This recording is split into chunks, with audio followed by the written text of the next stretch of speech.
Hey, Mike, how are you? Hey, Bob. I'm doing great. How you doing? Good. We are live. Welcome back to the Pop Culture SquadCast. We have a guest tonight. We have Thom Zahler, who's going to be here shortly with us. Boy, it's hot in America, and it's hot everywhere in everything. It's just we are in every way. It is the hottest summer in recent memory, and everybody's talking about taking down the temperature.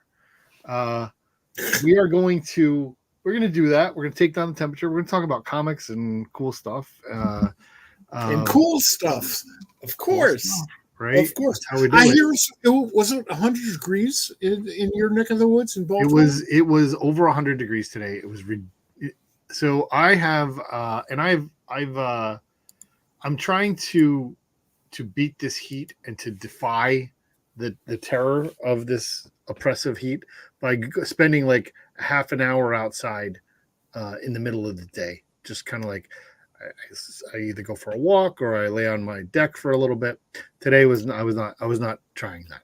Yeah, I think that's sweet. I haven't been outside in I don't want you to go outside. I would like you to stay and continue on. Well, daughter Adrian doesn't want me to go outside either, except for when I have to take her to work.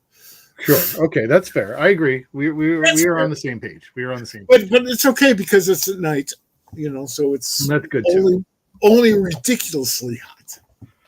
All right, folks. We have a huge night tonight. There's tons of things that have happened that I want to talk about, and we're going to get to that, and we're going to get our guests, and we have lots to talk about with him as well. In fact, brand new announcement from him that just came out yesterday that we're going to talk about.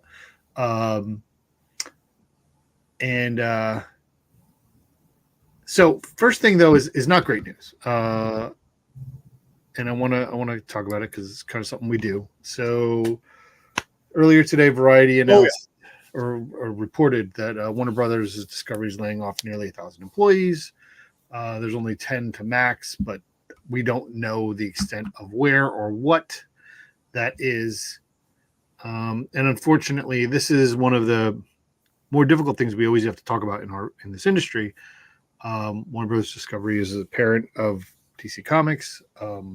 Last week, we had Boom Studios get acquired, and a whole bunch of people got laid off there. Some people we know, and it is the thing that we have to struggle with in this world.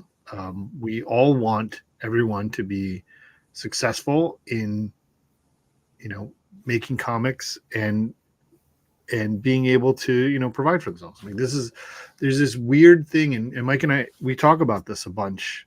I want to get back to it. You talk about the cartoonists and writers and artists in the 40s and 50s who just made comic books, and like they made a living just doing that. Right. And we talk to people who are of your generation who are like, well, I just thought I was going to keep doing this forever. And they get to the point where like, well, I'm not ready to stop doing it, but I don't get work anymore. And like, it's this thing that we always have to do. And we always want to be sure. We're going to talk about this a little bit later when we get our guest in. We want to make sure that people are secured. Like, what was it like being in management in a situation like that in this industry? Well, I mean, first of all, the entire media industry has no clue as to what's going on or what the future is. And Warner Brothers, or Warner Communications as it was before Time Incorporated, has made the mistake of getting into bed with progressively ineffective people. Now, I guess many of us can say we've been there, but they went to Time, merged with Time Magazine. That didn't work out for anybody. They brought in like America Online. They brought in then this AT&T and now Discovery. And none of these people have a clue. They don't have a clue. They certainly don't have a clue how to make comics. Only comic book people do. And MBAs from high-priced colleges who rapidly lose their job when they realize they don't. The movie thing, well, the superhero movie thing doesn't seem to be working out as well as it used to. Maybe that'll change in a week. And I hope so, but because I'm looking forward to the movie. But we don't have that carrot at the end of the stick, and I'm not even sure we have a stick. I'm not saying doom and gloom. I'm not saying everybody's going to go out of business. I just think that the business model that the entire media industry is working off of is wrong, is ineffective, is proven ineffective. It's not making anybody any money, and it's not giving anybody any job security. And without a certain degree of job security, it's hard to be creative because you have to plan for the long run. If I'm going to go and figure out the next year worth of Superman stories, it's not going to help if I'm not there to work on that or any of the people involved. And if we're not sure or relatively certain, reasonably certain that we're going to still be employed, why put in all that stuff? The phrase that you hear more and more, and this has been going on, it's been going on for over a decade, is I'm too old to get a real job. Nobody gets into comics because we're mature adults and this is a business decision. We get into it for the love. Yeah. Absolutely. I don't know if I came anywhere near answering your question, though. No, you did. I mean, I totally understand.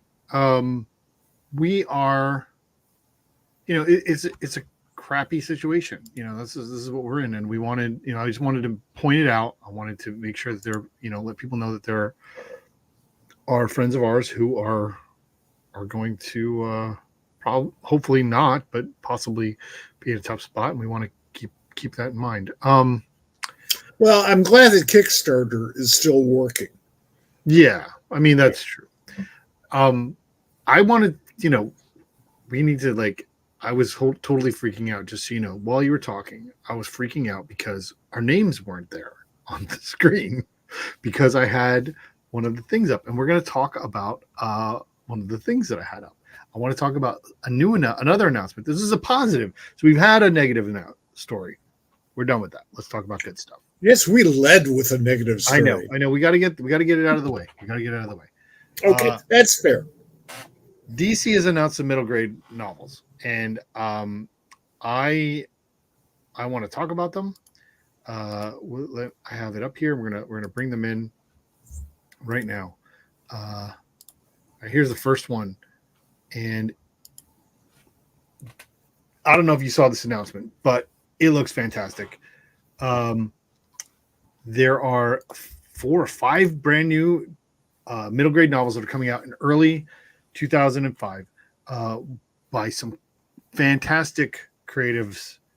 This book is Jimmy Olsen's Super Encyclopedia by Gabe Soria and Sandy Jarrell. I have heard about this book. I heard about this book several months ago.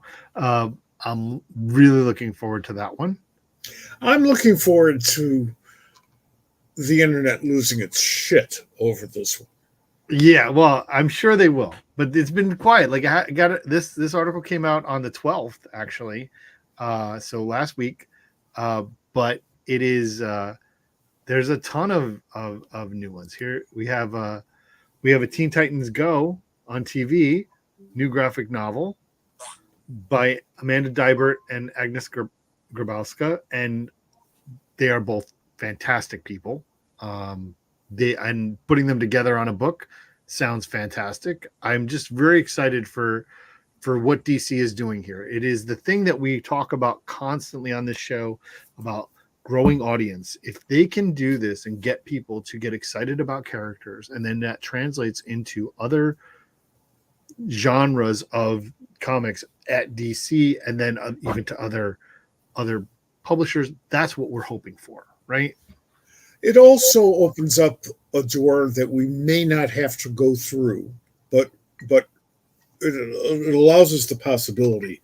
This could wind up being a big part of the future of comics. Sure.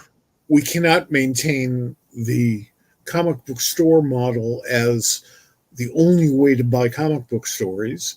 We've grown out of that with bookstores, but there aren't enough bookstores and there aren't enough books. Now they're making more books for younger audiences to do what you just said.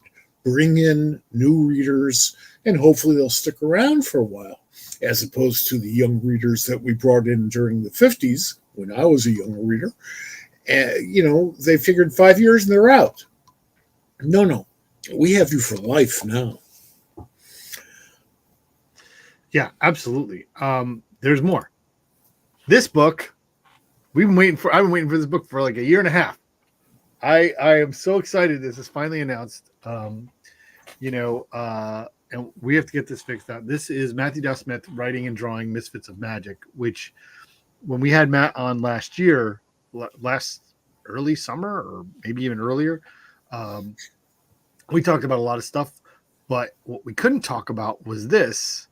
And after we were done, what you guys don't know is sometimes afterwards in the green room, we have some conversations, and we were talking about the fact that this was going to happen.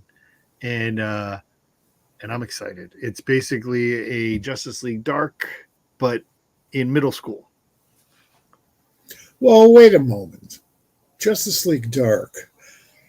Well, there's Enchantress, Blue Devil, Deadman, Constantine. Or this is Dr. Occult. I want Detective Chimp. Oh, well, I don't know. Well, I want Detective Chimp all the time. Detective Chimp, super underrated. Absolutely. I'm sure if anybody goes back and watches, I've said this before, but my youngest son once was at Halloween was Detective Chimp for his Halloween costume. Do you have pictures? I do. I will get them for you. Good. Not for me, for all of us. I will get them for our audience, our rabid and faithful listeners. But there's also another one, Harley Quinn's Bud and Lou, Trouble Times 2. It rhymes. From Ben Head, which I think this is fun. I think this is cute. I always enjoyed the concept of her naming her hyenas in the animated show, and bringing these to comics sounds great, And then I think this is the last one. This is Kanga U, which is about Kangas, obviously, with Shally Fish and Yancey Labatt. This is something I may have heard a bit or two about earlier on, but I guess my point being that I'm super excited that that DC is doing this, that they are committed to it, and that they're continuing to do it. Like we've seen these things happening over time. There's the whole universe that with the Titans that's been going on, that has been slowly growing, that Cami Garcia has been writing, and that's been a really smart, intentional journey. But opening it up, bringing more things in, and we want more. I'm saying, if anybody's out there listening, that there's probably a really good Firestorm middle grade book that somebody who might be on the show later would be fantastic at writing. I can think of a few, but I think I know who you're referring to.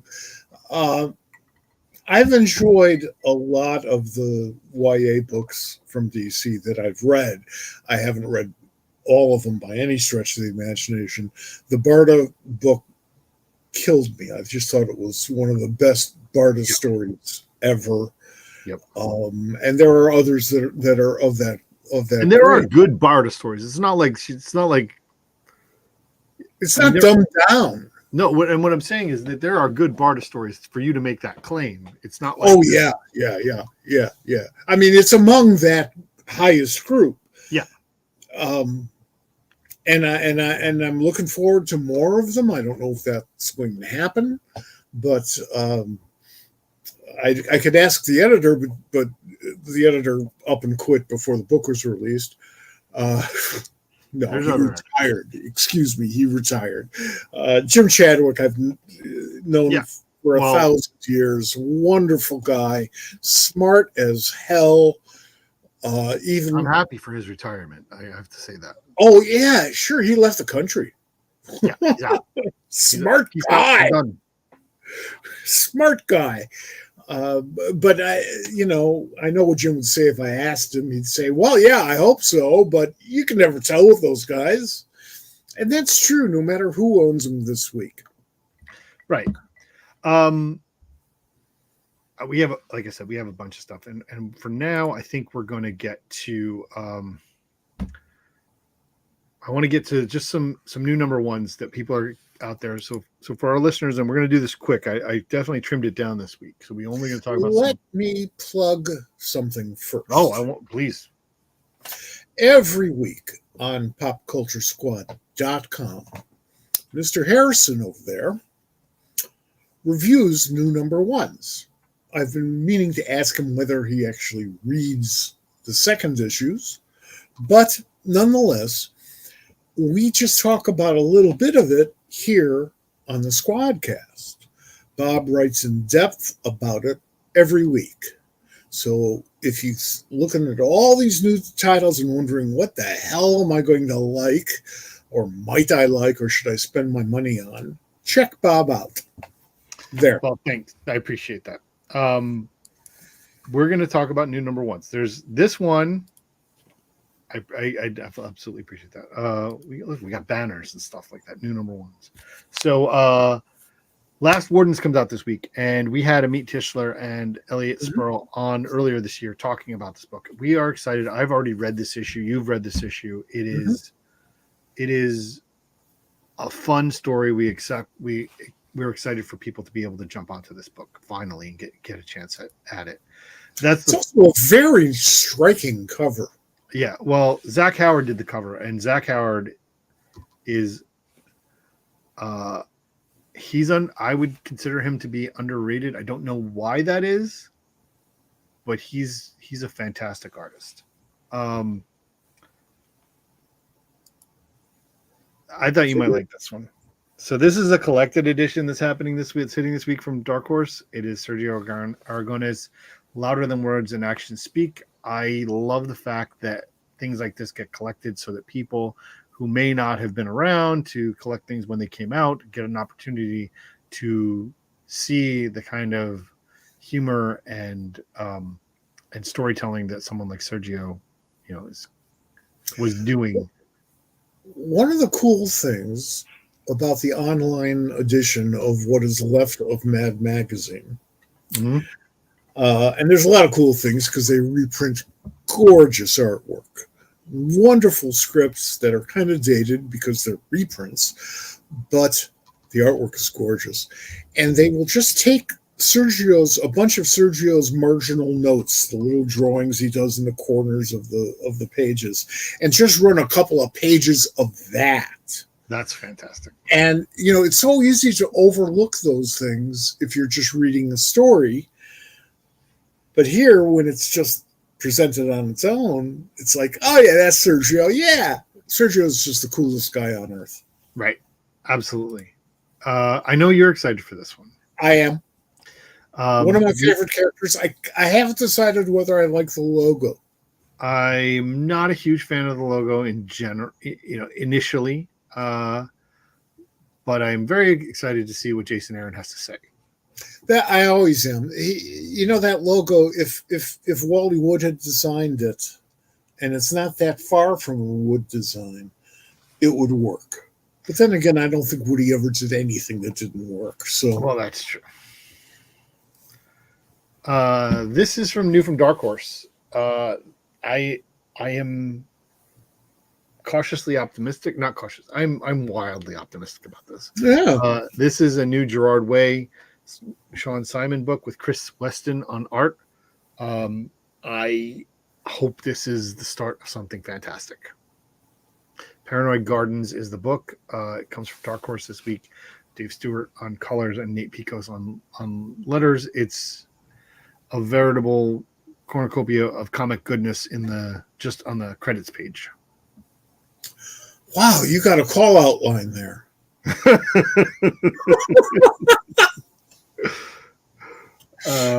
Yeah, I mean, Paranoid Gardens. Listen, I don't know if I'm in the minority or whatever. I am a fan of Gerard Way's comic book storytelling. I think he does a good job. I don't think you're in a minority. I think. Well, I know that there's this weird, and I don't want to, sometimes there's this thing like, well, he's a rock star, and people just like him because he's a rock star. I mean, I love him. I love his music. I happen to be a big fan of his music, but I love his comic books as well. Me too. We have a new Phoenix, which is From the Ashes. We're fully into the From the Ashes realm of things. This is new from Stephanie Phillips and Miracolo. I do not know the first name, and so this is a new one. Powerpuff Girls comic book. Okay, why am I interested in a Powerpuff Girls comic book? I'm going to tell you why. Because Kelly Thompson wrote it. Yeah. Well, that's a good reason in and of itself. I'm just going to put this out there into the ether. If someone ever asks me like, who's the guest you want, I want Kelly Thompson on this show. Yeah. And I'm trying to get that. But she is absolutely one of the best writers in comics today. And anybody who thinks differently, I will fight.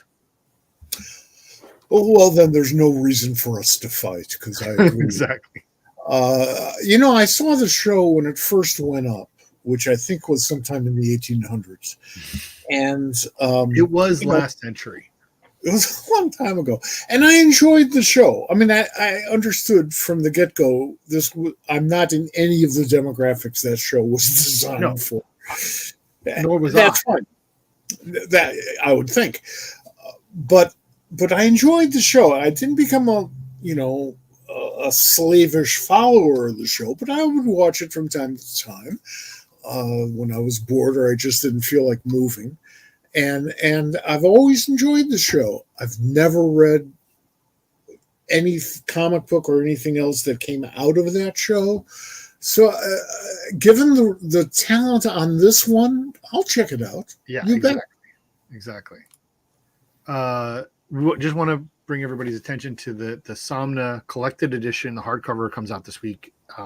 We had Becky Cloonan on the show last year when the book was coming out in individual issue format, but the collected edition of this book, and it definitely fulfilled what I expected. I think this is a great story. It is a bedtime story apparently, and you got to be careful who you're watching it with, who you're reading it with. But it's a great story. Distillery. I'm sorry, please continue. No, go ahead. I would like us to get Chip Mosher from the publisher. I will. I'll get that done. I love Chip, but even though we haven't talked for a little bit, but I just want him on just so he can pronounce the name of his company for us. Well, it's good. It's Distillery. We love them. We love Distillery. It's a good. It's a good. Yeah, but I don't know how to pronounce the name of the publisher. Well, okay. Well, we'll have him tell us. We will get him on. We'll get him on. I know who to talk to. I think this is the last one I highlighted for this week. There's Witchblade is coming back. Witchblade is, if people don't know, was part of the 90s Image thing, right? It started then. It is a Mark Silvestri book. It's under his realm of things. Ron Mars did a lot of writing in it. This is a new one, kind of rebooting the character, starting from kind of. It's a good jumping on point if you're not familiar with Witchblade, but it is written by Marguerite Bennett, and that is why I'm interested in it. That's a good reason. Killer cover is another good Yeah, reason. well, it's Mark Silvestri cover. Yeah. I You love can tell. Mark. The thing is, like, it looks like he drew himself on the cover. I'm just saying. Well, you got me on that one. I'm just saying. I love Mark, and also he came to me. He came up in a time when I really needed him. I needed a fill-in artist desperately because the artist. Oh yeah, Warp. Didn't he do one Warp shot issue? was like dead. It's a Warp special for for I have that. and he was just, I think he was still in Chicago at the time, maybe not, but he was right there, and he just rose to the challenge, did a wonderful job. Always loved his work, love him personally. Awesome. So there. All right, we are done with the new number ones. If they are, I will tell everyone, please. The new number ones did not get published before the show tonight, but it will be published after the show tonight. So go to popculturesquad.com and you will find it, along with other books that are coming out that we haven't talked about that are going to be on that list. We want you to do that, but we have fooled around long enough, and it is time to bring in our guest, who is a good friend of ours, and we love talking to him. And we want to welcome back to the show, Thom Zahler.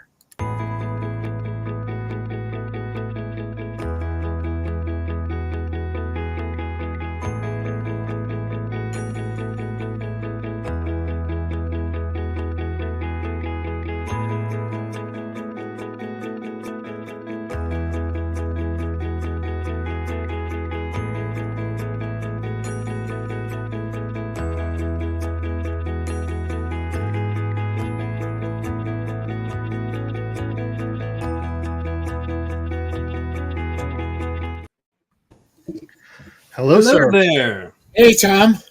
Hey. How are you? Good. How are you?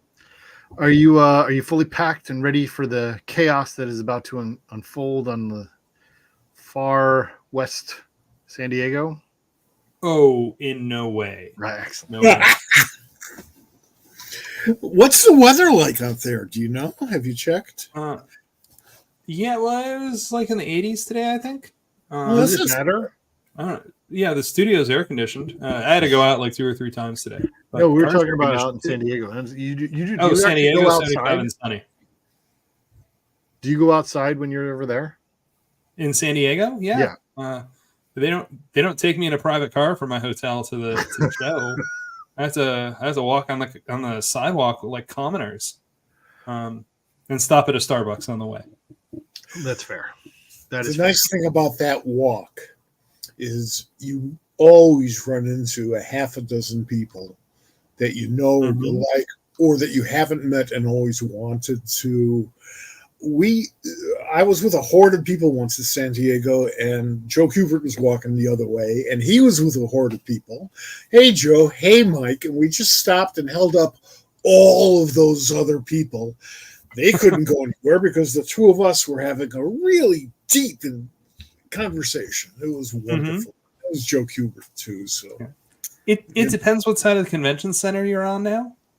If you're coming from the old side, the sidewalks get really thin. It's like a choke point. Right. If you're coming from the other side, the new side, those sidewalks are giant and they don't bottle up quite as much. Well, I'm hoping that someday they airlift a much larger convention center right into place. They can even put it out in the water. I don't care.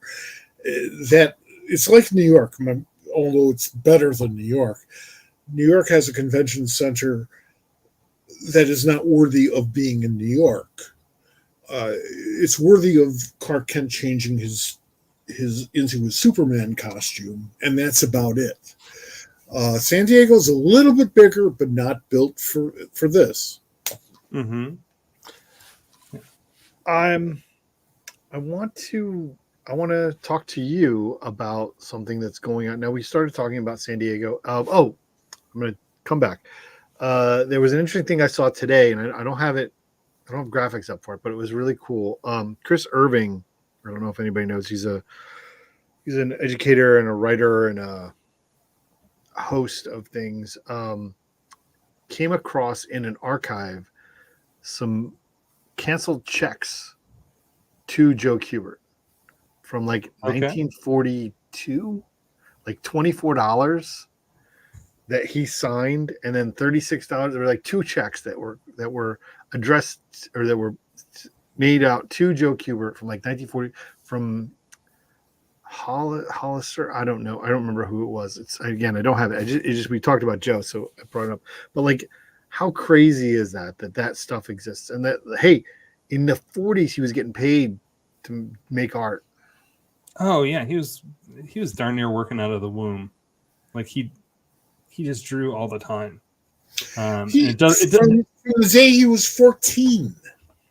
Yeah, isn't that when he was doing the comic strip, or was he with Eisner? I forget. I think he was with Eisner. I think he got a job, like ruling pages and stuff. Mm-hmm. That's how you start, right?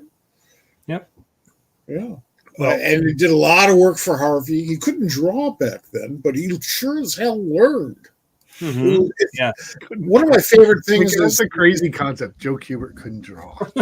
Well, no, it's true. If you look at his work, if you do a study of his work, which I have done over the course of decades, big Joe Kubert fan, you can actually see him trying stuff out, working stuff out, holding on to certain things that he felt worked, throwing out stuff, never doing stuff again, experimenting.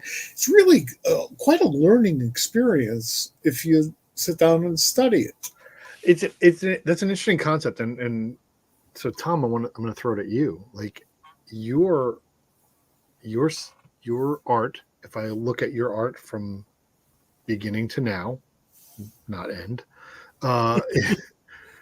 you've changed. You have. I don't want to say improved or not. I don't want to give a qualitative concept to it, but it has physically changed. Your art has gotten different over time. How do you look back at your older art and evaluate it? Most of the time I blind myself and try not to look at it. I think that you're supposed to be getting better all the time. Like I don't have a problem with it being. You are getting better. I'm not going to. Qualitative. But the other thing I do is I try to add something or try something new. So like when I did Warning Label, I did monochrome. When I did when I did Long Distance, I was doing the color tone things. Mm-hmm. I tried going more Disney on Warning Label too than I had before. There's a lot of that in the character designs, and like you'll try. Like I always try to put something to make it harder, something to challenge myself in each project. Mm-hmm. And then it becomes a tool in the toolbox that I may or may not use again. I think overall my characters have gotten more fluid. I read, there's a couple books by Walt Stanchfield, the Disney Masterclasses. And they are, as far as I know, they're like really the only books written for the pro to semi-pro to pro level, because most of the drawing books are written like How to Draw Comics the Marvel Way, which is how I got my start, and I love that book. Right. But there's only so many times I can read a book about here are the basic shapes. It's interesting you brought that up, because when I think about your journey, and I it's easy to do that journey and think about Love and Capes and how Love and Capes has evolved over the decade or so that it's been around. And I also think about like what I just had this conversation, like in my head, like I was thinking about how Mickey Mouse has evolved, right? Mm-hmm. What he used to look like versus what, and I think about Abby particularly. Crusader, not as much, but Abby in Love and Capes has definitely evolved into and gotten warmer. Like I love Abby as she is, and I look back, I'm like, oh, that's old Abby, kind of like old Steamboat Willie, and I don't mean that in a bad way. I'm just saying, like, there's definite movement in your evolving process. Yeah, especially post what would it be 2020, 2018, after I had been doing warning label for Webtoon. I didn't like all the character designs from Love and Capes. The Love and Capes designs are very heavily based on Batman in the animated series. And when you work on that template, guys have dots for eyes and women have giant eyes. And like it works inherently on that. And I probably pushed it a little too far and then proceeded to rein it in. And then the more that I did on Webtoon, the more I hit my male and female characters started looking like they were part of the same toy box.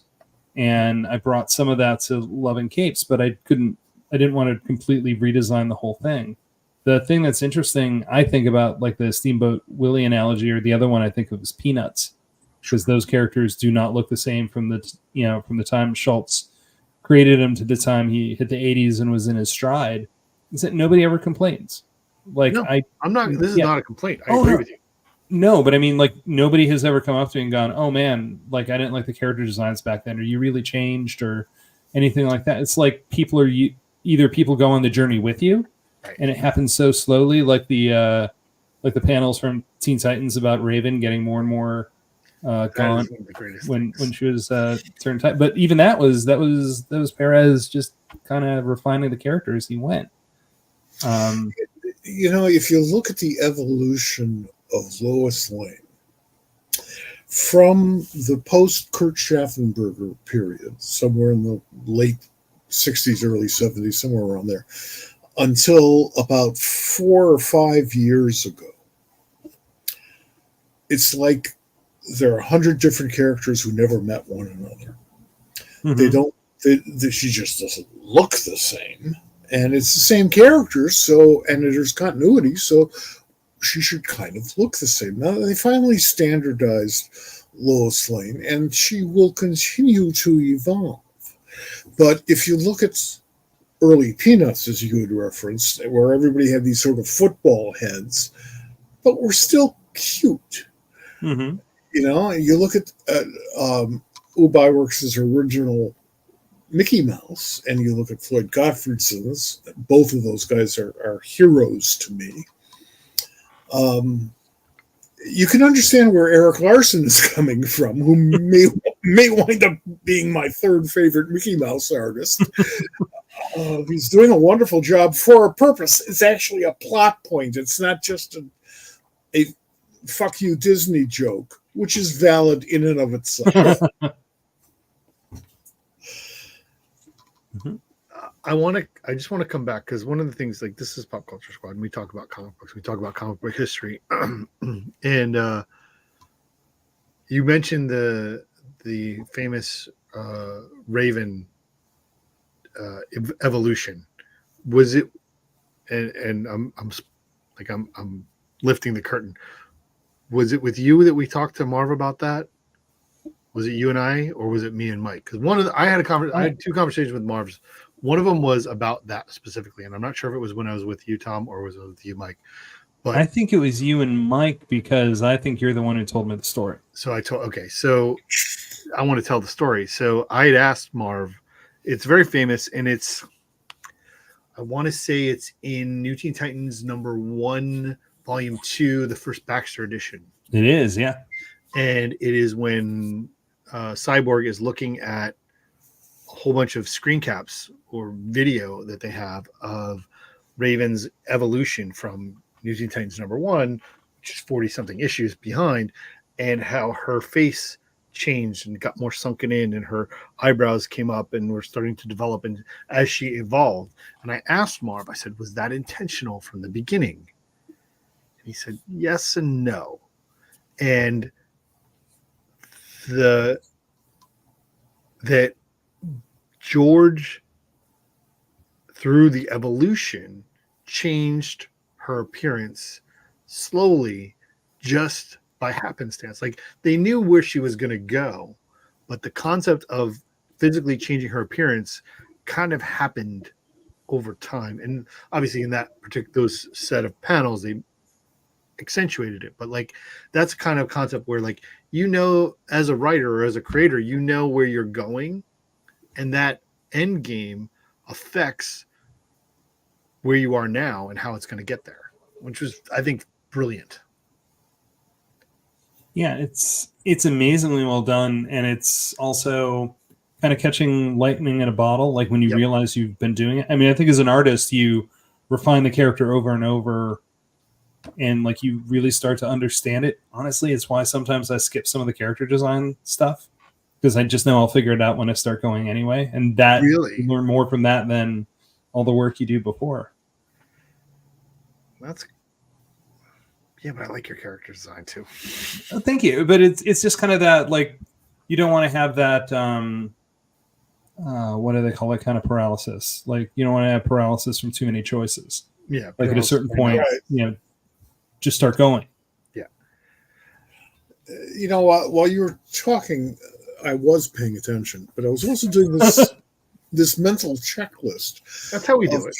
Of characters that really haven't evolved over the years, who do look pretty much the same as they did, 30, 40, 50 years ago.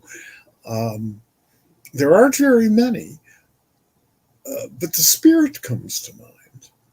At a certain point, when Will took the character back into his own hands and was really doing it mostly himself, he had assistants and stuff, but he had a looser style, and that spirit is the spirit that we saw on the covers of the Warren magazines and the Kitchen Sink magazines and so on and so forth. He is still running around in that blue suit with the tie, and, he hasn't changed. We can do that too in comic because we control time. Mm-hmm. Well, listen, I mean, I don't ever expect to see a version of Crusader with no underpants. Well, there was one. There was one? Yes. I missed it. When I announced that I was doing a new series at IDW, that's when the new 52 came out, and there's a piece of promotional art that has Crusader wearing armor with no briefs. Yes, but that's and Zoe's wearing pants and a jacket. That's a joke. Yes. Well, it's a humor book. It's which is appropriate. Yeah. I need to copy. You have to send me that. I'll find you that. Yeah. This is really cool stuff, but everybody pay attention. There's breaking news happening.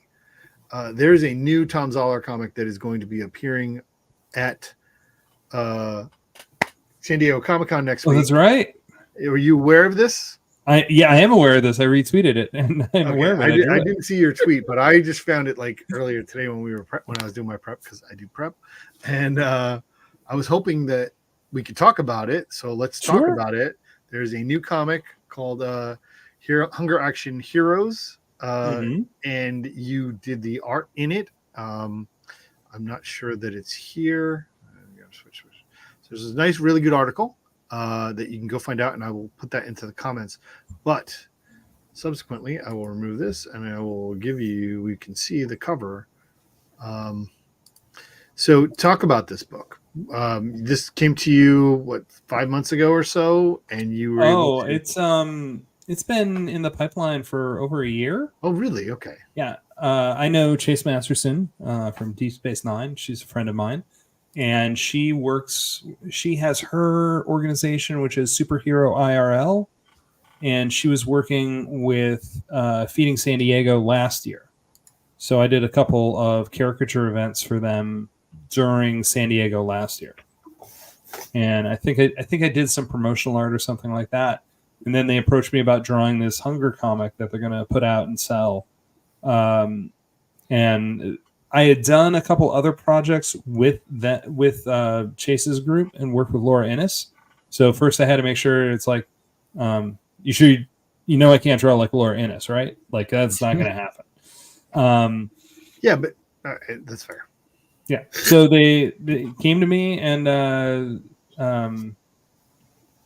was it had the advantage of being like the right length of project. Like it wasn't going to take so long that it would keep me from doing other things. It was essentially like a 21, 22 page project plus all the back matter and cover. But it was very much a focused job that needed to be done for San Diego. And I don't draw for other people's scripts very often. In fact, I'm hard pressed to think the last time that I actually did that.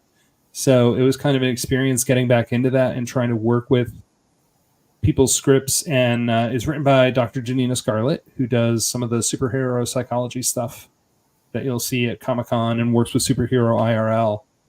She's written stuff before. She hasn't written quite as many comics. So you have to get back to that back and forth that I don't always have working by myself and saying, it doesn't happen a lot, but like when we were talking about initially, there's a common mistake that happens in comics that I wanted to make sure didn't happen, where people will say something like character walks into the room and does something. I'm like, no, they can do one thing.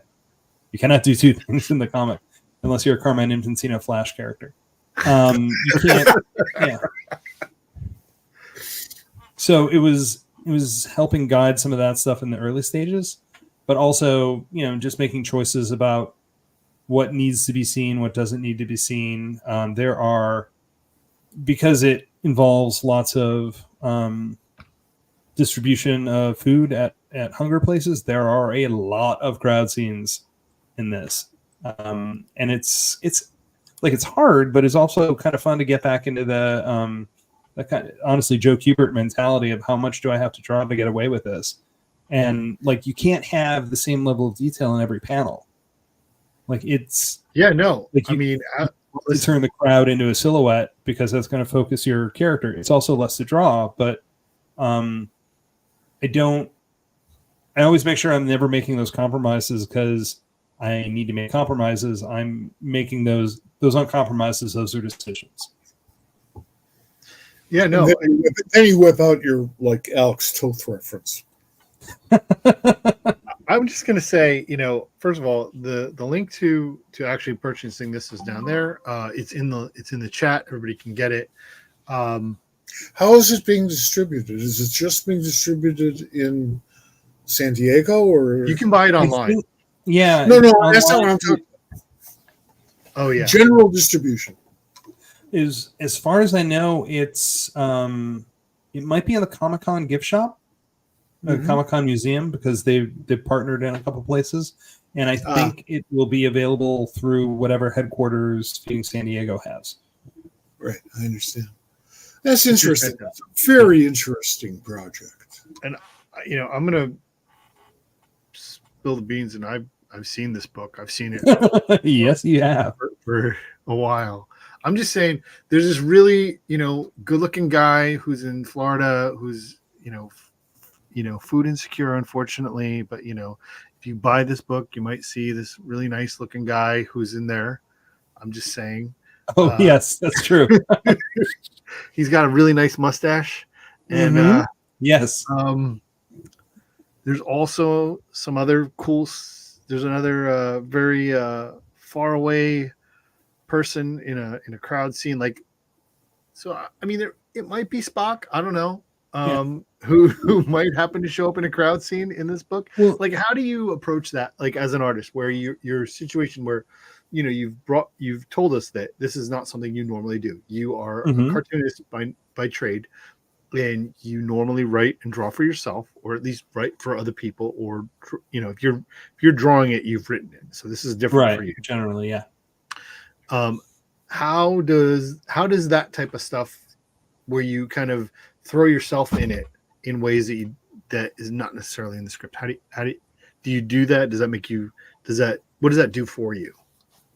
It keeps me awake. So sometimes there is a monotony to the things that you're drawing, so you have to keep like the idea of drawing every single window in a building where they have to be perfect, that drives me nuts. When you're drawing a crowd scene, it was Tom Richmond who told me that when he was working for Mad, his background characters didn't look right compared to the foreground characters, and it's because he wasn't doing caricatures in the background, he was doing cartoons. So he wound up tuning people he knew into the background so that they look like caricatures to match the foreground characters. And the same way, like, I can't just draw generic people. Like, there's a lot of times there are stories between the characters in the background. Like, they're doing something. They've always got like that acting business happening. Yeah, and sometimes you get a little bored and you throw Star Trek characters in there, or friends of yours, because you need to draw something. And like if I'm thinking generically, what I have to pull on is so little. Like, I mean, I can expand out from it, but you're still kind of going to the well-worn paths where when you decide, oh, let me draw this person I know, that's a specific choice, but that is also outside just the few grooves that are like default in your brain. Like, if you look at late George Tuska stuff, there's always that one guy with a bowl cut. He's there all the time.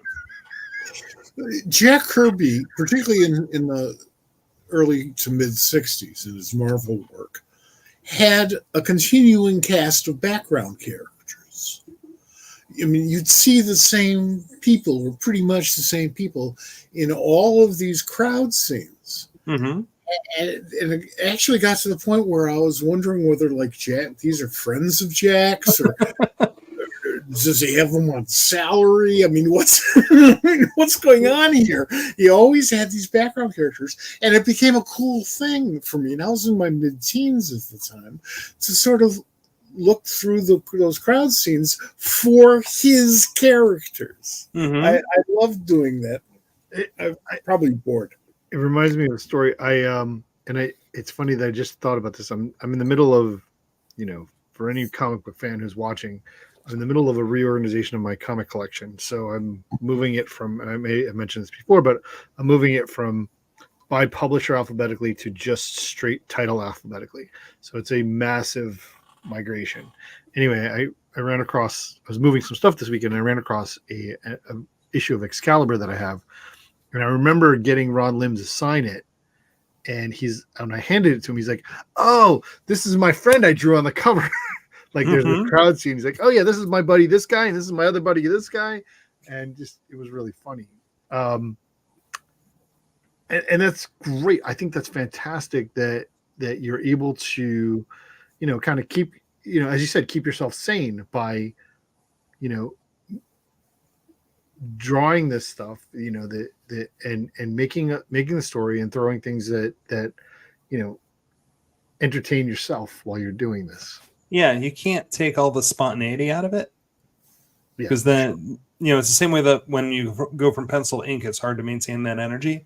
Like, I don't want to just be executing something soulless, even though like part of it is like you're trying to do things to keep it original or fresh or challenge yourself so that you're a little more engaged with it and it comes through in the art.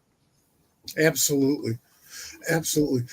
What's scary from my perspective as a reader and as a person in the business is when somebody will use my likeness and tell me, not that there's a problem with it. I mean, if there's a rights issue or something, but sure, that has nothing to do with me. Why I Hate Saturn, Kyle Baker's graphic novel, which is a brilliant graphic novel. It is. You read it. There's this editor who, if you take the cigarette out of his hand, looks exactly like me. It is not a coincidence. Oh, I will go back and check that out. And Kyle, I said that was cool. After which graphic novel? You said it quick. What is it? Why I Hate Saturn. Saturn, yes. Yeah. It's I enjoyed it a lot. Yes. But I'm a big fan of Kyle's, even his work that doesn't involve me. But the beautiful thing about that is that I gave him permission, like by saying, yeah, sure, fine. I didn't give DC permission. They published the book. And it's one of those things I mention from time to time. I will say that there's an issue of Wasteland. Pretty sure it's a Wasteland issue that you are only off panel. Yeah. That John and Dell are on panel. Also, Swamp Thing crawls through the office and out the window, but you are definitely outside the door screaming at people. Yeah. I've been in a few stories, usually playing myself. Yes. So I wanted before we get off this topic, because we're kind of getting there, but let's this book, right? The Hunger Actions Heroes Unite. It's, again, people can go look in the comments, click on it, link, get the link. It's only $7, and it goes to good cause.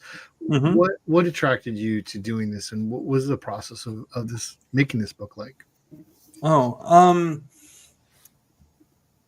It's a couple things. I mean, one, I have the bold stand of being against hunger. Like, they're a great organization. I like working for them, and being able to expand their message and get more people aware of it, and everything goes along with that. The artist part of me, one, is a little more mercenary, but also the fact that it was a one-issue project.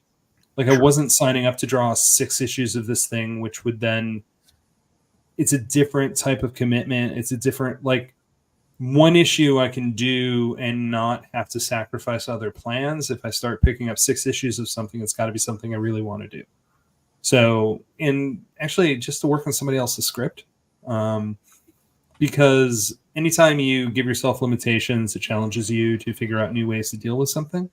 Right. And like when you teach, because I teach like summer art classes sometimes, when you teach, because you have to tell people what you're doing, it forces you to like vocalize it. And this is going into a Cascade reference. My human figure teacher at Hubert, Ben, said, if you don't know it, if you can't say it, you don't know it. So when we were drawing say that again? My human figure teacher at Hubert, Ben Ruiz, said, if you can't say it, you don't know it. If you can't say it, you don't know it. Right. So we had to name every muscle as we were drawing it. Oh, wow. Yeah.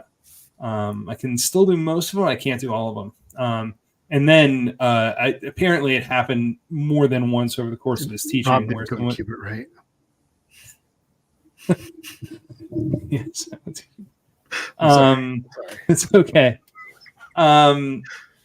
Someone would always ask him, okay, then tell me the color blue. And that would be an hour-long dissertation on how we could probably agree pretty close on what the color blue is, but we actually wouldn't know that the other person was seeing the same color blue. But yeah, so it was nice to dip my toe back in that water in, for lack of a better term, a safe amount of work to do. Yeah. Let me proselytize for a second. Lord knows I never do that. Comics is part of the entertainment business. That's our job, really. Storytellers are entertainers.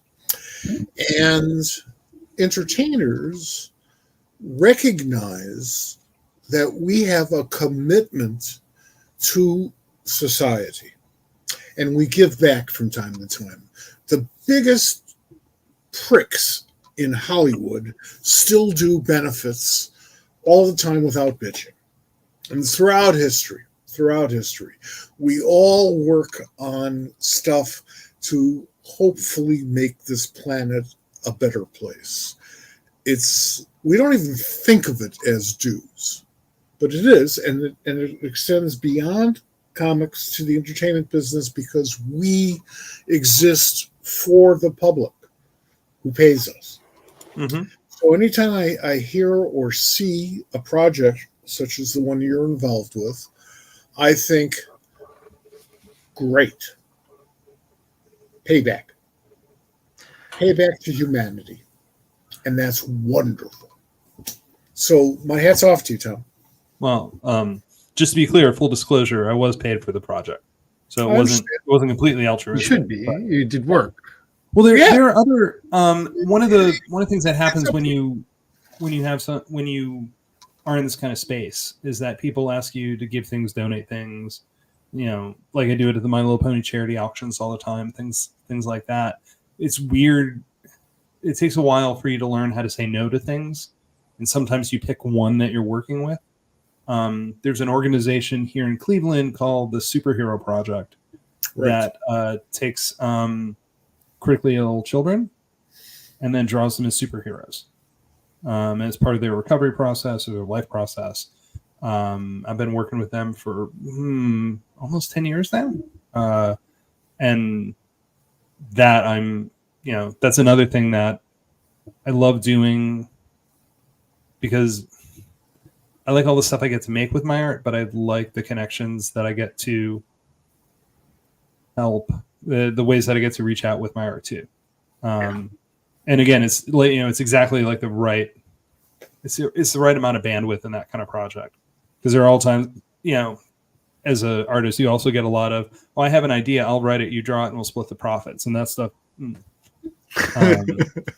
sets off the little Scorpius chip in my head from Farscape. So yeah, that's another perfect one. So I really like being able to do this kind of stuff with my art along with everything else. And then past that, it's just a plate balancing act. At a certain point, it's also, and this is totally irrelevant to any good nature you might have, it's also an acknowledgement that you've made it. You've gotten up to the point where people would love to work with you to benefit mankind. Well, and they choose you. It's true. Yeah. And you think about it, that's pretty cool. That's pretty cool. Mm-hmm. We're going to come back to San Diego, but you kind of talked about something. It's a question I had, listed as one of the things I want to talk to you about, because you and I have talked about these things, but like for people who are, trying to get into the business, or just for people who want a glimpse as to how it works. I know you have a process where you go about pitching stories. Some of them have come to fruition, and we cannot yet talk about them, unfortunately. Mm-hmm. We'll talk about them as soon as we can. But but how do you? What's your pitch process like? How do you do that when you have an idea? What does that work for you as a cartoonist who can either draw something or write and draw, or just write? How does that work for you? It's interesting that you say this, because I am very bad at it. That's not true, but anyway. The thing that I'm worst at is getting in front of the people that I need to pitch. Sure. Okay. And a lot of my solution to the problem was to make the book and then publish it. And then they would see it. That's what I did with Love and Pay you first. I know that's my favorite part, but yeah. So I believe in doing the least work possible.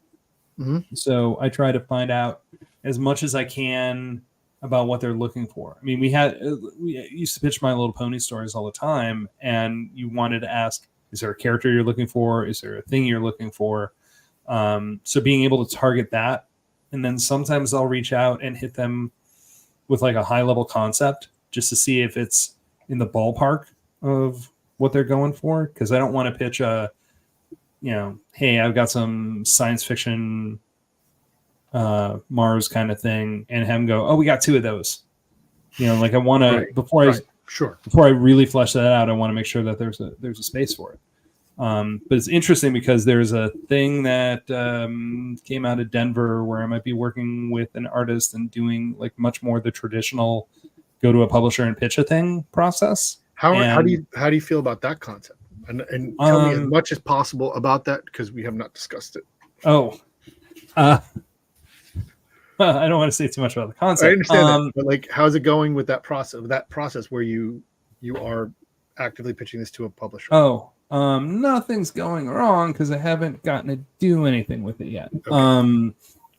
So it's just been a busy week since I got that. But what I'm looking forward to is it's one of the time, like I was trying to figure out if I was going to have it ready before San Diego. I probably won't, but the editor that I want to talk to will be at San Diego. And I know I can do the in-person pitch really well. Like I know that I can say who I want to work with, and I can say what the concept is and find out if they're interested in it at all, before I have to write an entire pitch for them. Because sometimes you have a pitch that's malleable enough that you can retool it for another publisher and it keeps the heart of the story. With Warning Label, I originally pitched the characters as being much older. Like they were probably in their late 30s when I wrote it, and Webtoon was like, everybody's got to be in their 20s. But that didn't change the story. It just changed some of the math. To be honest with you, they're not in their 20s. They're in their 30s. They're definitely in their mid 30s at least. They've had really successful careers. There are various ways of pitching a project. Unless you're in Hollywood, then there's no way to pitch a project. You just go there as a supplicant. But the best way I have found to sell a project, to pitch it and get it accepted, is not to have a formal pitch, unless you need it to fall back on, but to get into conversation with those people with whom you are pitching, and you steer the conversation into the direction of the pitch so that they realize, oh yeah, we're not just bullshitting here, we're not just wasting our time, we're actually doing something, but they're already part of that process. They have an insider role in that process. And if you can swing it that way, without making yourself more anxious, because everybody's anxiety levels fluctuate ridiculously, it's a good way to go. Advice. That's good. I feel like over the length of my comics career, that comics has gotten more insular. Like, it always reminds me of that Star Trek episode with Lee Merriweather, where people just keep jumping in front of Lee Merriweather, so because she can only harm is specifically the person she's looking for. You go up to the Marvel booth to look for an editor, and they're like, "Oh, we don't know who anyone is. We're hired to be here." Right. And the social scene of San Diego has changed too, where it used to be that you would go out to dinner and you wouldn't be ready to go back to your room, and you were still wanting to socialize and see people, and you'd wind up at the bar and you'd have these really cool connections. But now, for lots of reasons, the dinners have gotten so big and important that they feel like you're socializing. You might be invited to, the Double Dare party that Nickelodeon had, but it's enough of an effort to get there and wait in line and get in and get out that, by the time you're done, you're like, I don't need to go back to the bar. I'm paying a lot for that hotel. Maybe I should see it. There was a point with San Diego when I began to feel like I wasn't in San Diego. I was in Los Angeles. I was in Hollywood. It's just one professional thing, one work thing after another. Mm-hmm. And being able to kick back and just go to the bar and talk with some friends, and maybe it will evolve into some sort of business stuff, or maybe it'll start that way and go the other direction. That's wonderful. That we need that stuff, but just to go from party to party for professional reasons, it's really redundant. So we've now brought up San Diego, so I have some San Diego questions because it's around the corner, and I want some people. Transitions. Yay! Here, thanks, Robert, for watching. He's in here. Reference acknowledged. How is San Diego? You kind of mentioned like how San Diego changed. Since you started going, and this is what year for you? Oh man. Oh, I'm kind of uncomfortable saying it's. Yeah, okay, that's fair enough. We can leave it at that. Yeah. It's been a while. You go every year. You have a booth. You're very like Doctor Who says. I've been working on this for a very, very long time. It's over 30 years now. You're recognizable in where you are, and you're in the same spot, and it's great and it's fantastic. I'm very happy for you about it. But how is San Diego Comic-Con changed for the better since you started going?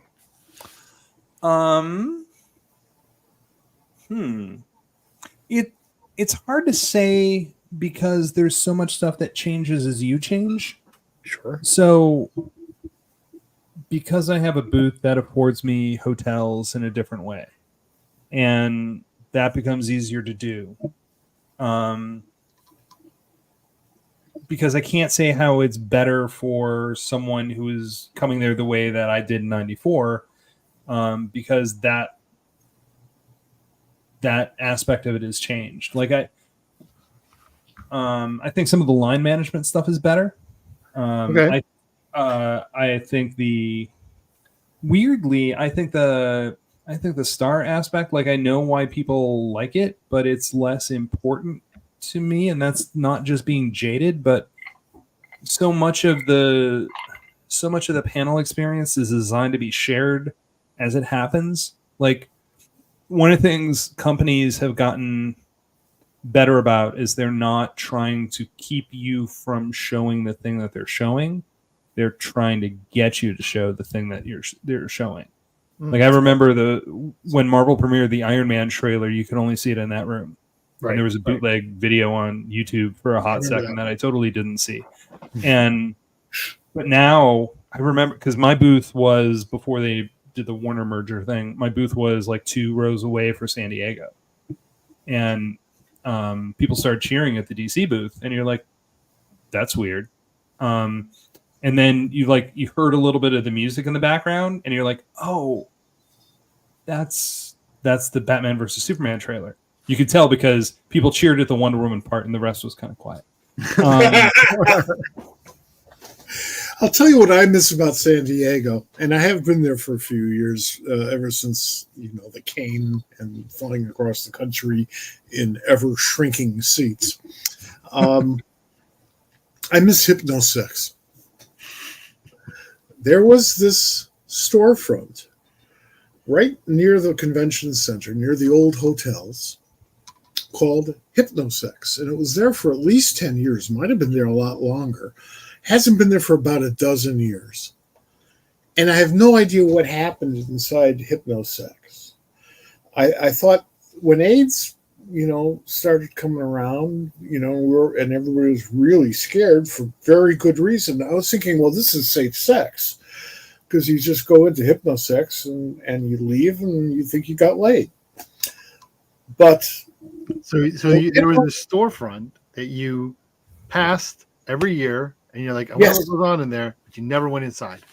Not only me, tens of thousands of people. I don't know anybody.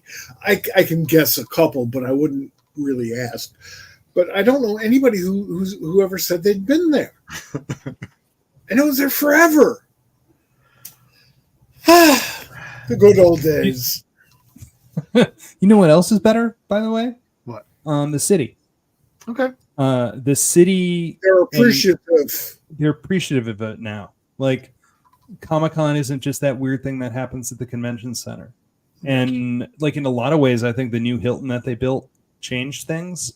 It's interesting because that Hilton tried to take whatever you want to call the crown of being the convention hotel, because it was always the Hyatt. And the Hilton came in, and like, I stayed there one early years that it was open, and they had box lunches that you could buy. Like, the idea, like, people have to understand how crowded and how many people are at San Diego, that the idea of having a quick place to get food that you don't have to wait in line, and it's a pretty smooth transaction. Mm-hmm. Like, the fact that they, as opposed to saying, we have this pricey dining room here at the convention and you can get the $28 breakfast buffet, and these guys are like, hey, look, $10, get this and be on your way. Like, the city has embraced the show in a way that it didn't before. An earlier mayor of San Diego spoke out against the Comic-Con a lot. I editorialized about it at the time because there's something about the old phrase, biting the hand that feeds you. Mm-hmm. Well, San Diego Comic-Con feeds San Diego in specific, and California and America, billions of dollars there, just billions of dollars. The advertising on all the buses and the billboards, everything is monetized for the Comic-Con, and all that money goes into San Diego economy. And if you're not appreciative about that, if you don't appreciate that benefit that you're getting, then you have no business being mayor, because you're not acting in your city's best interests. Yeah. And they got a mayor who understood, and things changed incredibly.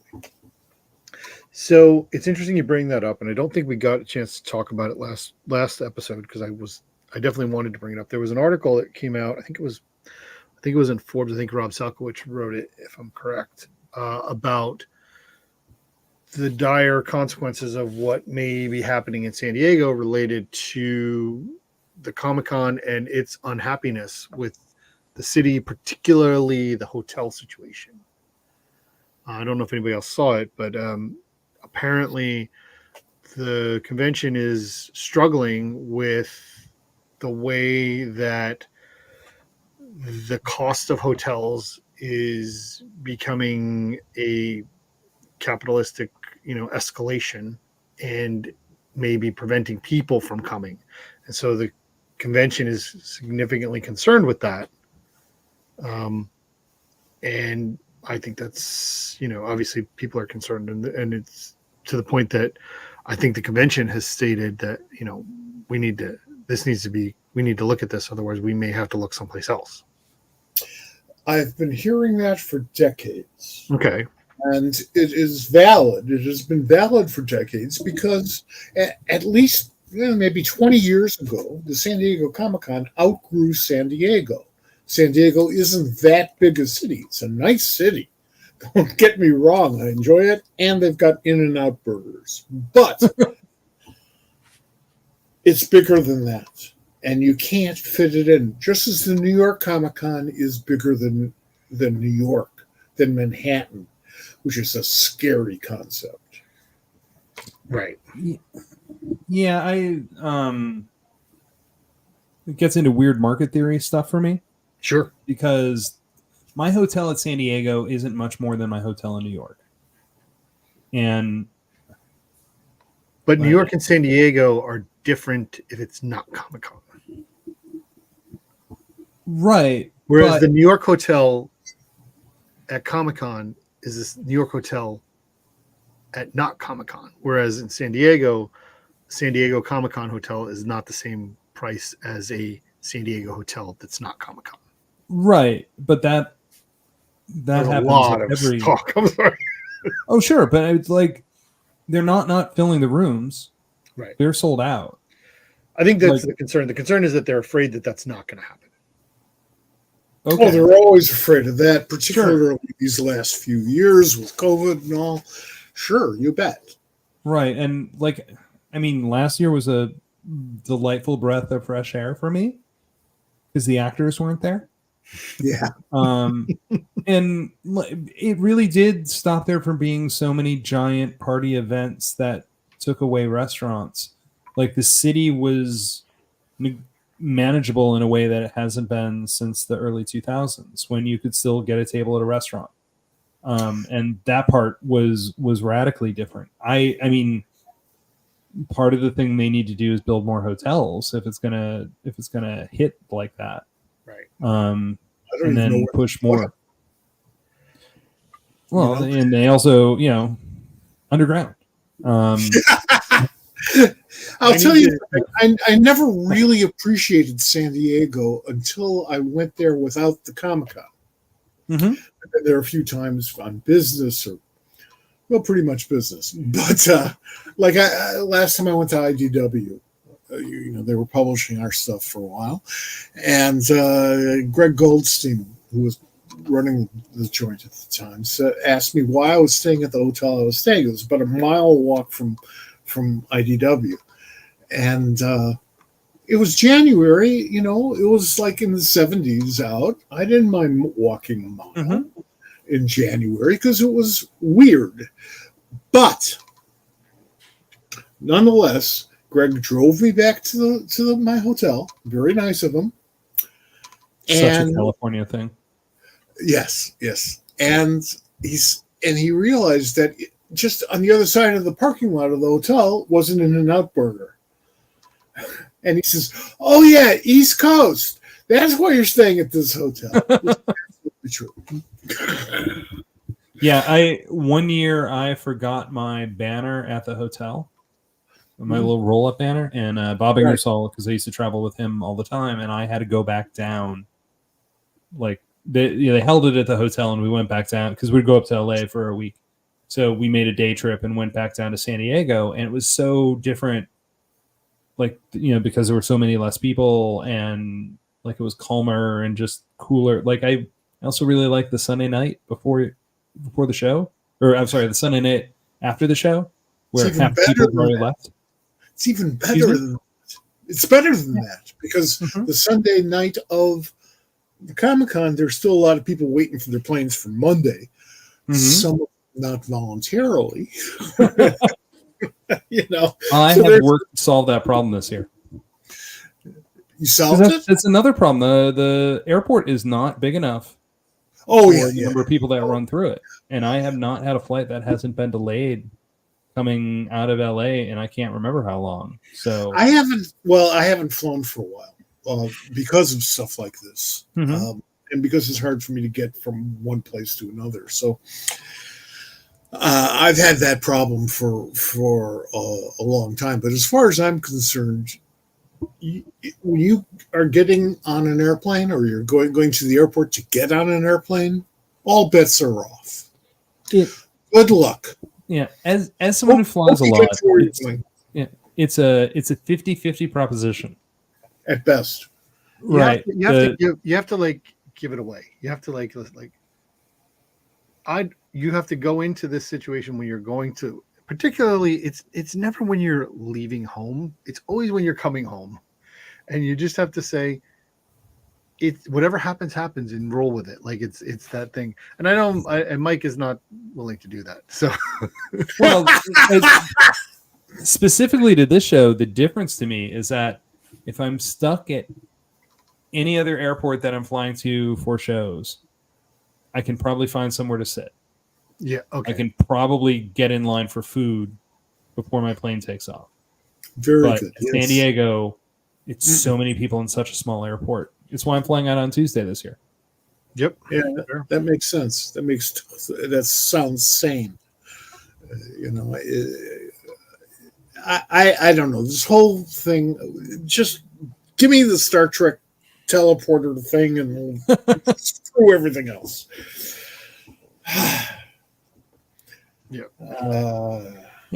So, I think we're done with San Diego now. It's next week. Okay. What's your booth number? Wait, it's next week? What? What's your what? booth? Nobody told me that. Like 1,000 something. What is?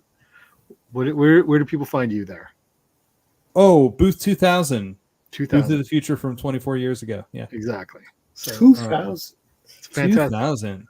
It's such a California thing. It's real estate. I'm sitting on it, and as long as they don't change the layout of the convention center, I'm going to be great. Yeah. So before we started the show, Mike and I were talking, as we do occasionally. Sometimes we just jump right into it, and he has no idea. But we were kind of talking, and I need you to tell a story, Tom. I need you to explain to Mike how you were once mayor of Timberlake. Oh yeah.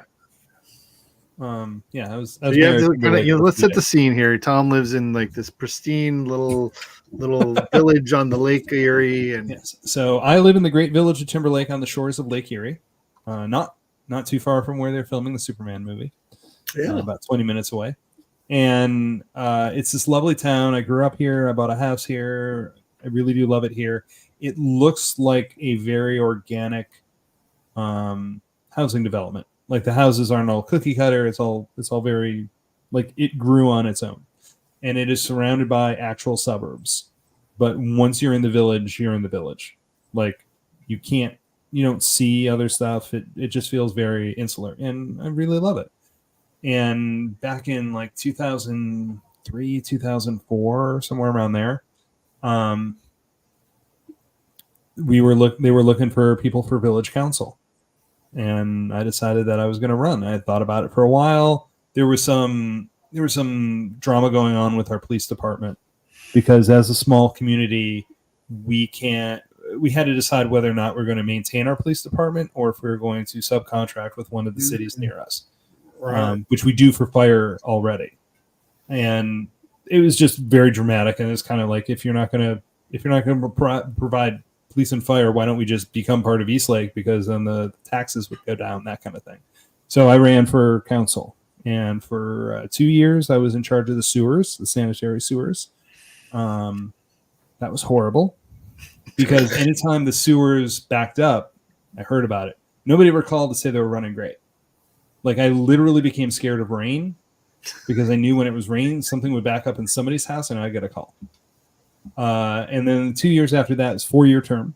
The 2 years after that, I was in charge of police and fire. That was really interesting. Like you learn all sorts of interesting things about how you staff a police department, and like, we are on the lake that borders Canada. Like, we would occasionally get information from Homeland Security, and it's weird to think about that. But also, I was council president for those last 2 years, because you'd have 3 councilmen who ran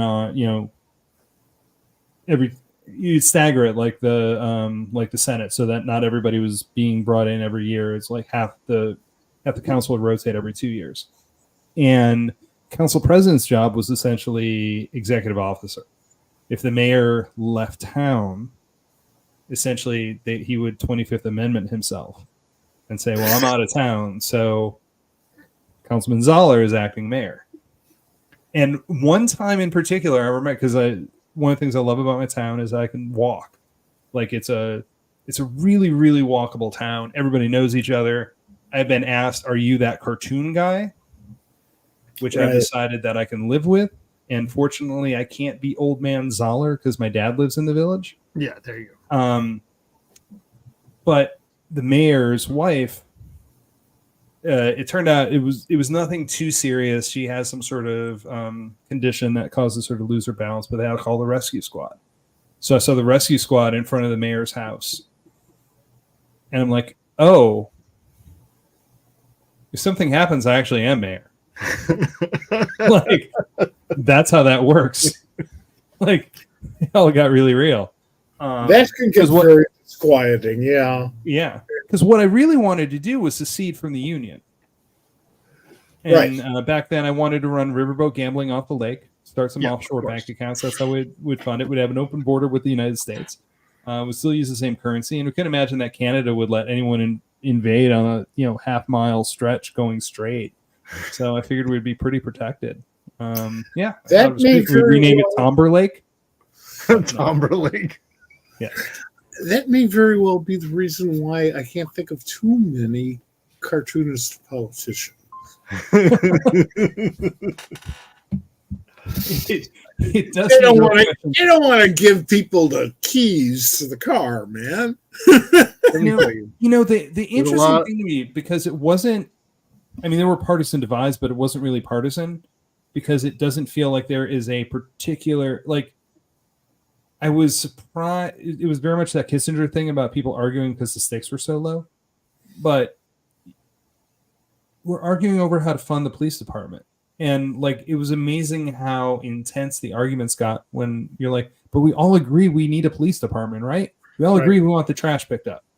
Like, I can't do that on one side of the aisle or the other. Like, this is the contract I was able to negotiate. Like, this is what we got. I can't move any beyond that.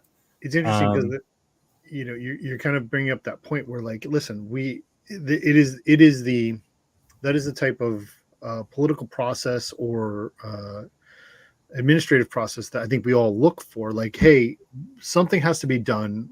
We need to figure out how to get that done in a practical manner without throwing huge ideological, monkey wrenches into every conversation. Yeah, I don't know if it's possible anymore. Yeah. Right. There were a lot of really delightful creative ways we problem solved. One of the things we did was after 2008, there was that Reinvestment and Recovery Act money. Mm-hmm. One, I will tell you how bad the bureaucracy was, and I'll tell you what we did about some of it. We replaced all the sanitary system, the entire sanitary system in the village of Timberlake. And we got a bunch of grants to be able to do it. And like, I had a budget, and you were assigned a budget and you could spend the money from it. And I spent money, but I also had money that was being covered by, like I spent $12,000 worth of repairs, but my budget was $8,000. I'm making up my numbers off the top of my head. But especially at a municipal level, like I know that our operating budget was $400,000, and there are all sorts of people who are like, "Oh, you guys are just wasting money." I'm like, "Yeah, I would like you to find it because I know, I know what we're operating on." But so I spent $4,000 over my budget, but it was all being paid back. But I got into a huge argument with the treasurer. He's like, "You went over your budget." I'm like, "But I didn't. I got the money back." "But that's the village's money." I'm like, "No, it's my money. I applied on it. Like, it's for sanitary sewers. That's what I do." Like, we had to pass a resolution to transfer the money from one to the other, and that's why it was an issue.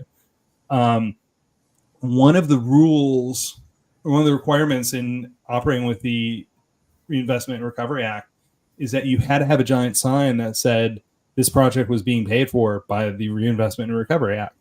And those metal signs that you see on the side of the road, they're like $4 or $5 grand, something like that. You're kidding. So the first thing we did was we tried to find someone whose project was over and get their sign. But ultimately, and I am not making this up, we went to Kinko's. I printed one out on foam core and we laminated it, and that's what we had up. And the girl that I was dating at the time, her father was mayor of another town. And she's like, "That looks really cheap." I'm like, "It is cheap. It's not $4,000. Like, he says my constituents' money. I don't care. It needs to be there legally.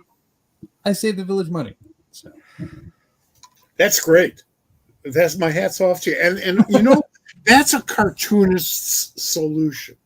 Go to Kinko's, have them make a sign. "I'm going to the convention." Right? Mm-hmm. That's how you think. Right. I can think of only, off the top of my head, only two comics people who were in politics. Bobby Greenberger, who's DC, he was on the school board in Fairfield, Connecticut for several years. Moved to Maryland, not far from Bob, and became a teacher. Because being a teacher was less bureaucratic than being a politician, which is a horrible thought. The other guy was Elliot Magan.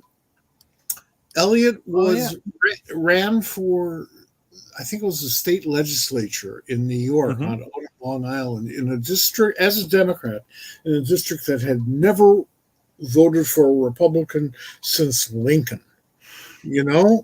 All Republicans ever since. And he lost miserably. And maybe 10 years later, I forget, he ran again, but in the middle of it, he decided, "Screw that, I'm moving to California."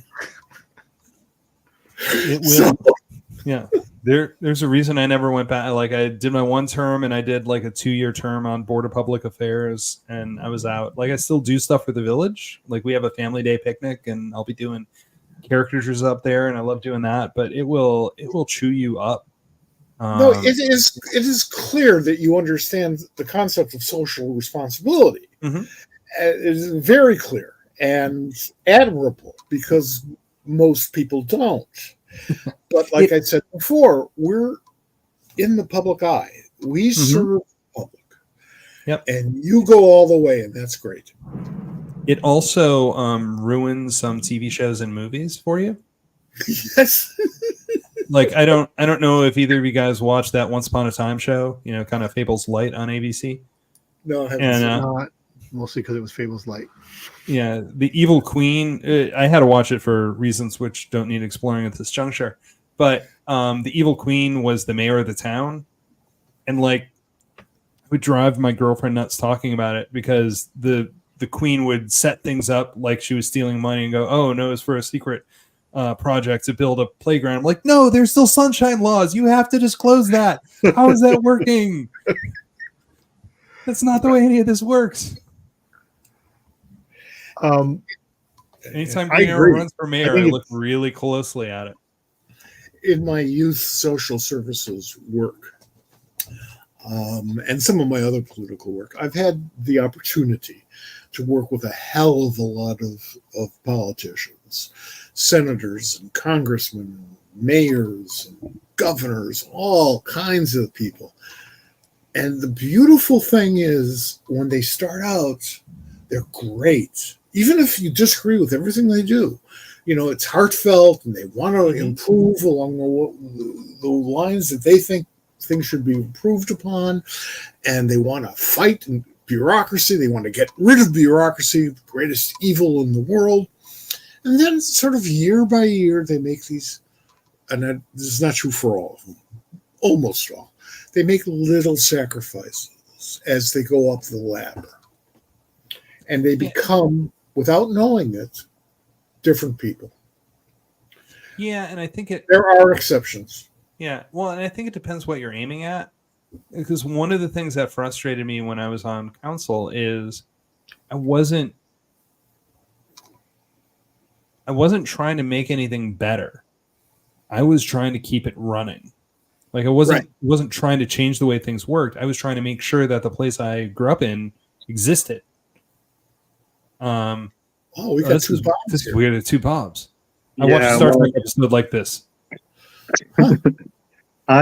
It's finally raining here and we lost power. But there was another Bob on the screen. Yeah, no, we're gone now. So we're gonna finish it this way. Okay. Well, you have a senator. Hear me okay? Am I good? Yeah, you're there. Okay. Breaking up a little bit audio-wise. Well, you guys in Ohio have a senator, though, who has none of those worries. He has no values whatsoever. He's just a complete whore. So, Mr. Vance, good luck.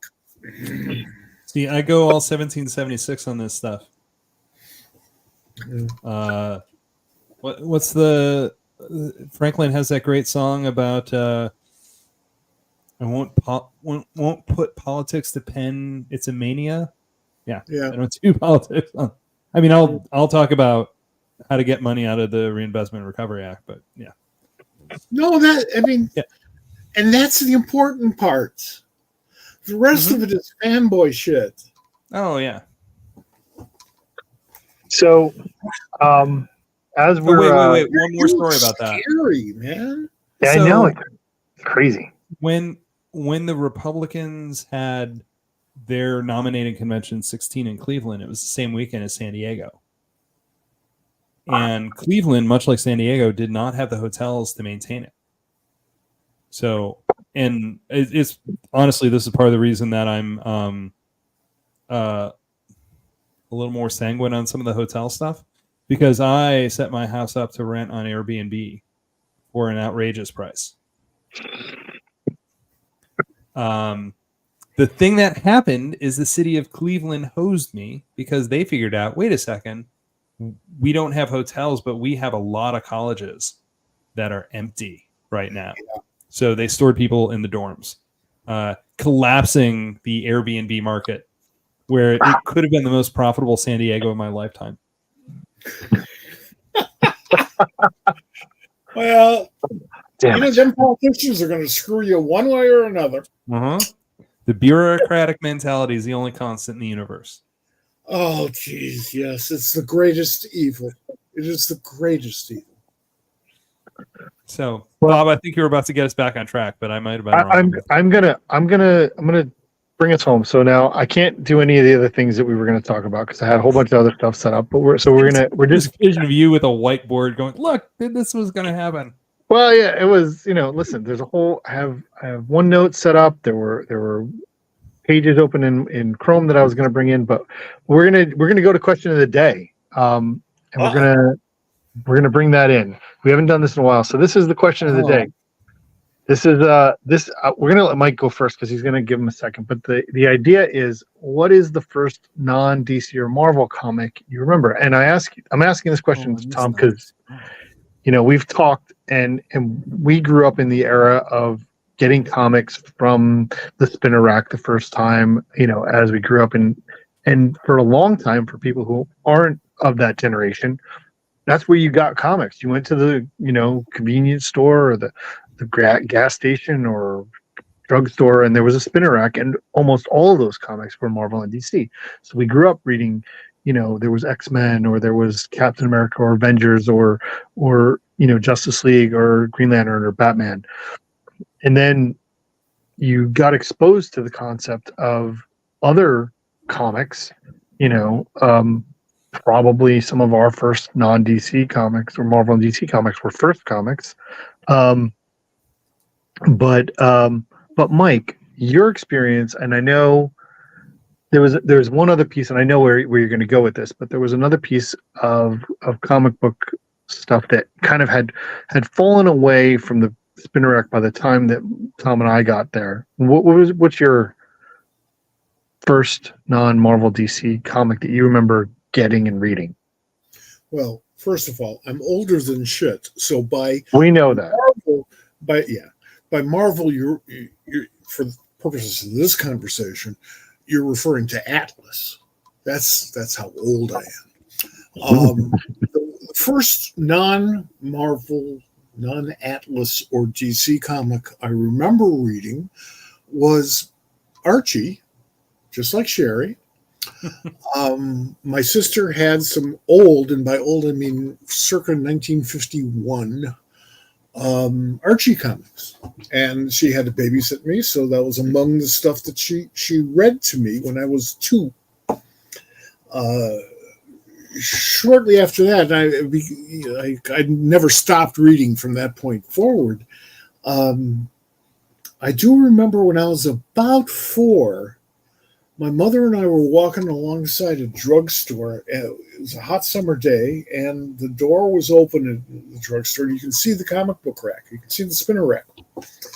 And I wanted a comic book. My mother thought it was great that I was reading, so she said, fine, I got a dime. Go buy a comic book. So I go in and I pick Tales from the Crypt. And my mother looks at it. This was at the height of Worthamism. Mm-hmm. She had no problem with my reading comics. However, Tales from the Crypt did seem a little extreme for a 4-year-old. So we bought a copy of Uncle Scrooge from Dell, which probably did a lot in developing my political philosophies as a 4-year-old, and exposing to Karl Barks, which is a thing that everybody should be exposed to. And she was probably right. If I had that reaction to Uncle Scrooge, imagine if I had gotten Tales from the Crypt. So that's my first experiences. All right. How about you, Tom? I'm not clear on it because comics have just always been in my life. Right. There's a better than average chance that it is Uncle Scrooge, because my aunt was a grade school teacher and would sometimes confiscate comics and not give them back by the end of the year, and I would get some of those. Nice. So she had a bunch of like the Gold Key. She had like the Warner Brothers characters. She had Uncle Scrooge. Growing up Catholic, I read some of the Dennis the Menace comics that they did. The Christian Dennis the Menace comics, and I remember reading the Tom Landry comic that they did. That's awesome. Yeah, and I know that my brother and I went through a phase where somehow we were reading Richie Rich all the time. I remember. They had no choice. Yeah, and it was like it was everywhere, but it was also like all the variant ones. Like we got a lot of Richie Rich and Jackie Jokers. Ooh. That's fantastic. I would collect Richie Rich's tax shelters, but that was they published. I counted once. They published over 24 different Richie Rich titles. That is crazy. 2,000. Wait. First of all, why did you count that high? Oh, yeah, how long? Like, were they series or were they books? Oh, these are series. Okay. Individual comic books. I think I know Richie got his start in the back pages of Little Dot, who is easily the most neurotic character in the history of comics, and graduated to his own, ultimately wound up with a newspaper strip, but he got his own book, I'm guessing around 61, 62, and it just spun out of control after that. Much like Sad Sack. They were into volume publishing, and later on Marvel picked up the same stunt, but they crossed out Richie Rich and put in X-Men. So What's yours, Bob? So I'm eliminating ElfQuest from the list because technically they were a Marvel imprint. Okay. But I obviously they were there, but I didn't read Richie Rich and Archie. I want to say the first comics that I grabbed that I found were things like I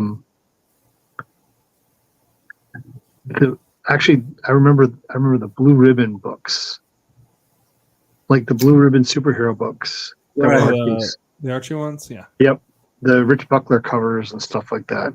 I can't remember the name of it. There was Blue Ribbon. It's the guy there was the Aquaman clone guy, but he had gills on his neck. I remember that. I remember reading that a bunch. I think those were the first ones I got a hold of, because I think that they did show up on the rack because they were Archie books, and so then they shipped with them. But I didn't read the Archie book, the Archies. I read the Archie superhero books. We used to get them at First Comics. I guess there was a comp list thing, where we traded, and we got those superhero books that Rich had been putting together. And I remember this moment where we were thumbing through it just to see what they were doing, and Joe Staten just lost it. He went, for Joe, that means he said something, and he said, "Wow, I'd never seen my stuff swiped before." So that's my enduring recollection of that particular line. Those are good characters, and they're visually very striking. Oh, they're great characters. Yeah, and I keep on bugging Dean to do more Fox. Yeah, I mean, like the concept of that is important because, and it was important even at that time. And I don't want to overstate it, but like there was, for people of my generation, there was this. It was either you were a Marvel guy or you're a DC guy. Like that was it. Like people today, I'm so excited for them to have so many different options, so many different types of genres of comics to be able to read, so many different, even whether you want to go superhero or if you want to, you don't have to stay with one place. People are writing different types of things, and it's so much richer in terms of the variety of what's out there. But the fact that Archie did those superhero style stories that were still on the spinner rack and didn't have to go to a shop where if I did, I would find First, or I would find Eclipse, or I would find, early Dark Horse and stuff like that, Kamiko. That was important because it opened your mind to the fact that it doesn't have to be these two monolithic entities where you have to pick one or the other, or just only from those two. Mm-hmm. We owe people like Mike Friedrich and Wendy and Richard Pini and Dave Sim and so on for opening up the medium, opening it back up. Right. Because even in the mid to late 60s, I was at some sort of drugstore I'd never been to before, and I'm looking through the spinner rack when my father is off buying real things, and I encountered the first issue of Thunder Agents. Never heard of it before, but I knew all the talent that was inside it because I'm a comic book fan. It's like, holy crap, Reed Crandall, Wally Wood. Al Williamson, Steve Ditko. My God, and you're looking through page after page, all this great superhero stuff. And then, 2-3 years later, they were gone. And at best, I think they were bi-monthly. And then we were sort of back to just Marvel and DC. Today, and I say this as a reader, I'm thrilled with the choice that we have. Mm-hmm. And I think we have a much broader range than we had back in the 40s and 50s, when we still had range. In the 40s because comics sold, in the 50s because publishers didn't know what the hell to publish. We had great range then. We have much greater range now. And, of course, we've opened it up to most all demographics. Not quite as good as the Japanese folks are, but we're getting there. Absolutely.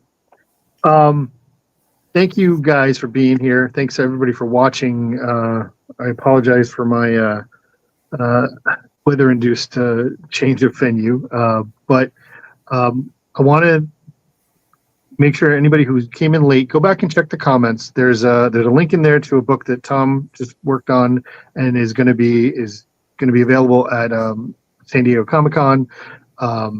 Called Hunger Action Heroes. Hunger Action Heroes Unite. Yes. It's a good book. Go check it out. You can find it there. Tom, you will be at San Diego Comic-Con next week in booth 2000. So anybody and after that, what's your next set? So well, I'll be appearing at the Timberlake Family Day Picnic. Excellent. Everfree Northwest, My Little Pony convention in Seattle. Mm-hmm. Then I think it's Dragon Con, Yep. Baltimore Comic Con, New York Comic Con, Bedrock City Comic Con. Nice, good. Which may not actually be announced now that I say that, but well, who knows? I'll be out there. You'll be there anyway. Bob, before you disappear back into the ether, please tell us about Thursday. I am going to. That's what we're going to get to. Again, I would have had a graphic ready, but we're going to have to go by word. Stay tuned to our socials on popculturesquad.com, and you'll see the graphics coming up. We are heavy into our Tuesday, Thursday shtick here. We have this Thursday. We have a Fred Van Lente and Tom Fowler are going to be joining us. They have a Kickstarter, which I'm hoping will be published by then, but we'll be talking about it anyway, called Game Masters. It is the comic book history of role-playing games that is going to be coming out. Fred wrote it. Tom drew it. They're going to be on. We're going to talk about all kinds of stuff. Also, Fred has a new book that just got announced today from Mad Cave that we'll probably talk about that too. So, yeah, please be here. Follow this. Make sure you subscribe to wherever you're watching this, and that we'll know that when we go live again on Thursday night at 8:00. Next Tuesday, folks who are still watching, we will be here at this same time. Monica Gallagher is going to join the show. I'm excited about that. We're going to talk about all of her cool stuff. And whoa! And we lost him. Bob just disappeared. He'll be back in a minute. That sounded like the "oh no, I've run out of power." Yeah, it does, doesn't it? I lose more. I'm back. Partners that way. My fingers are too big for my phone. This back here, what you see here, which you can't really see because of the glare, but that is Monica Gallagher's art. She's been on the show the entire time, and we're going to talk to her next Tuesday. Monica is great. She is great. She and I did Webtoon together. That's right. That's right. Yep. We will talk about Assassin Roommate. There's actually Assassin Roommate art in our house as well. Awesome. So we're going to talk about that. Everybody, thanks for being here. Thanks for sticking with us. Oh, sure. For joining us. I love seeing you and talking with you and annoying you to no end. It's one of my great thrills. Oh, thank you. And I will say, for our longtime listeners, thanks for being here. Thanks for hanging out, and I appreciate you guys hanging with us because we like having Tom on the show, and it's important, I think, for us, and we love having him here because we can always have something new to talk about. But it's the the community that we're trying to build here on Pop Culture Squad, and it works having somebody come back and talk about great stuff. So thanks, Plus, everybody. It all started in Cleveland. We should pay some respect to that. And anytime someone gives me grief about, why you live in Cleveland, I'm like, oh, we created Superman. You're welcome. That's right. Yeah. And Calvin and Hobbes. So I should say, just to complete this loop for one of the people in your chat, I'm sorry that I wasn't able to reference Star Trek: The Next Generation. But to do everything right and still fail is not a failing. That is life. Oh. All right. Thanks everybody for being here. We will we'll see you on Thursday. And I'm gonna my technique is out, so I'm just gonna try and end this here. Everybody, we'll see you next time. Thanks for being here, and I'm going to just play us out to the end. Bye, guys. Bye. Good night.